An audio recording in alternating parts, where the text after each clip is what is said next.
Kerajaan Kristen membawa kekuasaan Kristen. Hanya dengan membayar upah upeti saja sudah cukup puas bagi mereka. Mereka membiarkan umat Kristen menganut agamanya dan menjalankan hukum adat dan tradisi Kristen, termasuk hierarki tradisional, asal tidak ada perlawanannya saja. Apakah bisa diterima? Kita mulai guys pertandingan.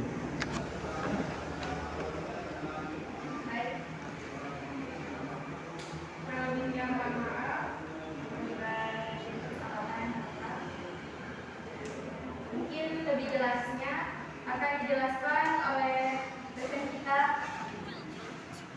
Assalamualaikum warahmatullahi wabarakatuh.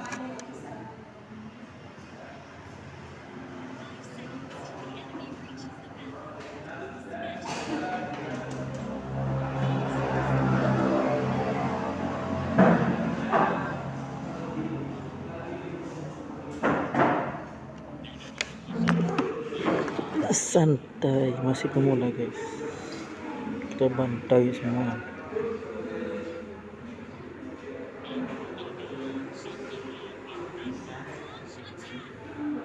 Assalamualaikum warahmatullahi wabarakatuh.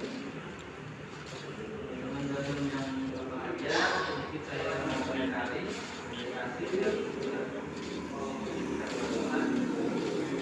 ini makalahnya dua ini ya. Ini tambahannya ini.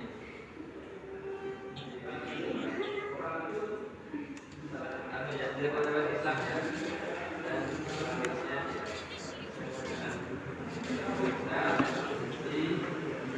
kemudian ada bab 1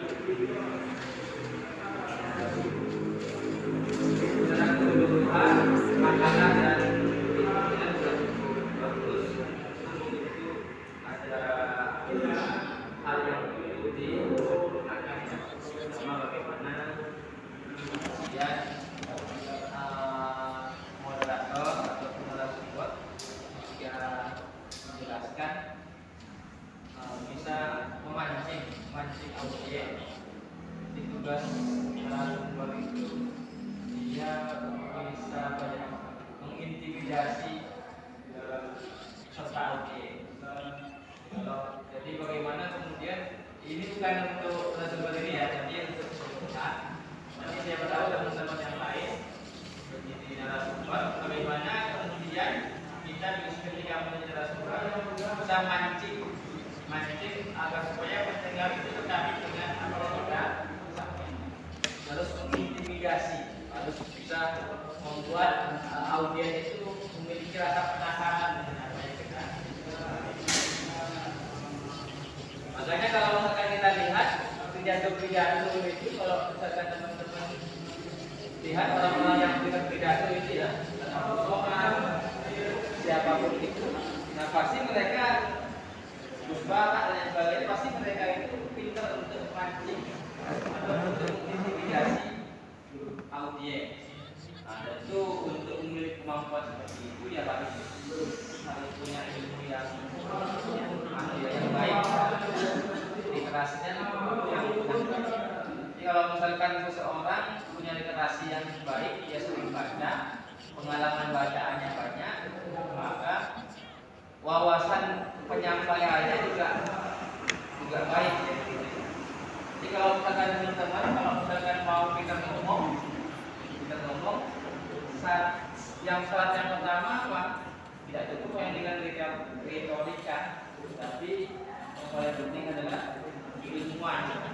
Jadi kualitas bacaannya, sering membaca begitu. Jadi juga akan mempengaruhi terhadap bagaimana apa yang kita sampaikan.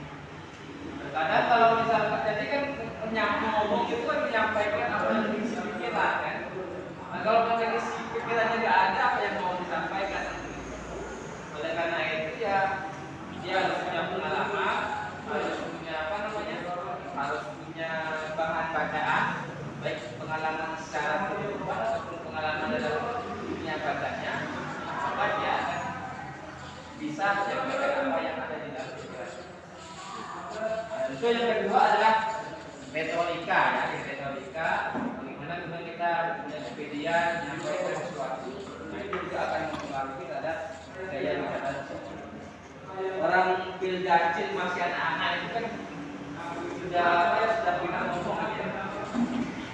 Jadi yang pertama bahwa putusan beberapa periode masuknya Islam Arab ke Eropa ada 6 periode. Nah, ini ada 6 periode. Jadi periode yang pertama itu disebut periode yang ada pada masa dinasti Umayyah yang pertama. Jadi berapa tahun Islam berada di Eropa? 7,5 abad. 7,5 abad ya. 7,5 abad. Maksudnya berapa tahun? 750 tahun. Bayangkan. Islam berada di Eropa 750 tahun. Sangat lama sekali. Bayangkan 750 tahun. Dan ternyata setelah Islam pergi dari sana, hampir tidak ada di sana. Hampir 100% bangsa Eropa tidak ada yang memeluk agama Islam. Nah, ini salah satu kenapa? Salah dampak dari kemudian Islam itu masuk dengan cara menaklukkan. Pada kemudian hari akan menimbulkan pengaruh bagi warga lokal yang ada di sana ketika Islam masuk ke suatu wilayah dengan penaklukan. Jadi kalau misalkan Islam masuk ke bangsa Eropa, ya kan ya, Islam masuk bangsa Eropa dengan apa? Dengan cara apa? Dengan menaklukkan. Maka tidak menyalahkan ketika Islam kemudian diusir juga dengan cara pengusiran paksaan. Karena masuknya dengan cara demikian juga masuknya Islam ke India. India itu juga melalui cara paksaan masuknya, peperangan, menaklukkan. Yang pada akhirnya pada hari ini, pada saat ini ya detik ini, nah Islam juga mengalami apa? Islam. Jadi umat Islam di India juga mengalami seperti itu, diskriminasi, kemudian ada perbedaan ras, golongan, antar agama dan lain sebagainya. Itu karena kenapa? Karena menurut ke India dengan cara menaklukkan. Itu yang membedakan Islam masuknya ke Indonesia. Kalau Islam masuk ke Indonesia dengan melalui rempah-rempah, dengan melalui perdagangan, dengan melalui perkawinan. Nah, kemudian Islam barangkali tidak akan mengalami gesekan dengan warga lokal, karena warga lokal sudah menyatu dengan agama Islam. Itu yang membedakan Islam dengan bangsa masuk Islam dan di bangsa Eropa. Jadi gitu ya. Jadi Islam yang pertama kali itu masuk pada masa dinasti dinasti Umayyah ya. Ada berapa orang yang terpengaruh di dalam masuknya Islam ke mana ke Eropa? Ada berapa orang? Ada tiga orang ya. Yang pertama adalah siapa?